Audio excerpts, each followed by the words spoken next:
I know you were mentioning earlier about the importance of, living in that uncomfortable space, asking uncomfortable questions, having the conversation, having that dialogue, listening to each other. And it is hard. It is really hard. I can say that from personal experience, like Yeah. I sometimes, and this is something I've gotten better at it. Thank you, therapy. But, I've gotten better at it. But it's hard for me to sometimes have those conversations because I am afraid sometimes of what the other person's reaction is going to be. Mm, And because like I'm diagnosed with generalized anxiety disorder, so I'm just in my head about everything anyway. So yeah. I'm sitting there being like, okay, if I ask this question that's written here in this book, or if they ask me, sometimes I'll say to myself, how would they want me to answer this question? Not necessarily how do I feel.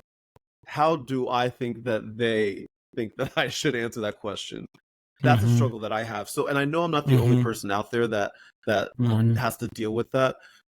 For people like Yeah. me and those that are listening, what would you say to that? That's a great question, man. Thank you. Thank you for that opportunity to answer that.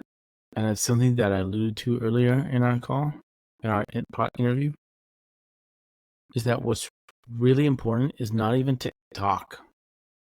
It's not about the conversation in terms of articulating the answers. What's important and essential is to sit in the questions. So if you're there with your mom or whoever it is, and you ask the question, and by the way, the rule every time we do the if you buy the card games, if you play the book, if you're in the production, is that we have to read every question out loud, but you do not need to answer anything you don't want. You can pass on every question because it's not necessarily about articulating the answers. It's about sitting with these questions.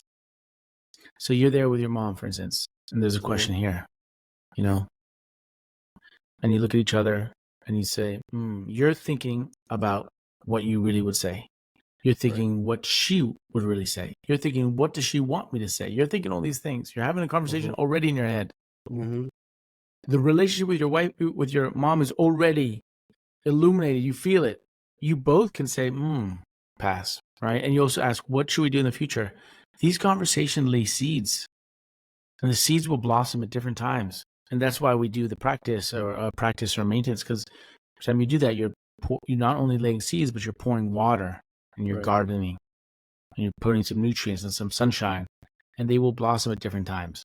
The results of the conversations, you'll be thinking about something someone said, and next time you engage with them, you can re-engage maybe differently because of the seed that was laid in the conversation. Now you see them 2 weeks later and you go, you know what? I'm going to say this differently. I'm going to be more conscious of our relationship because they illuminate something that I didn't realize about our connection. Right? Yeah. So what I would say is that you don't have to have the conversation.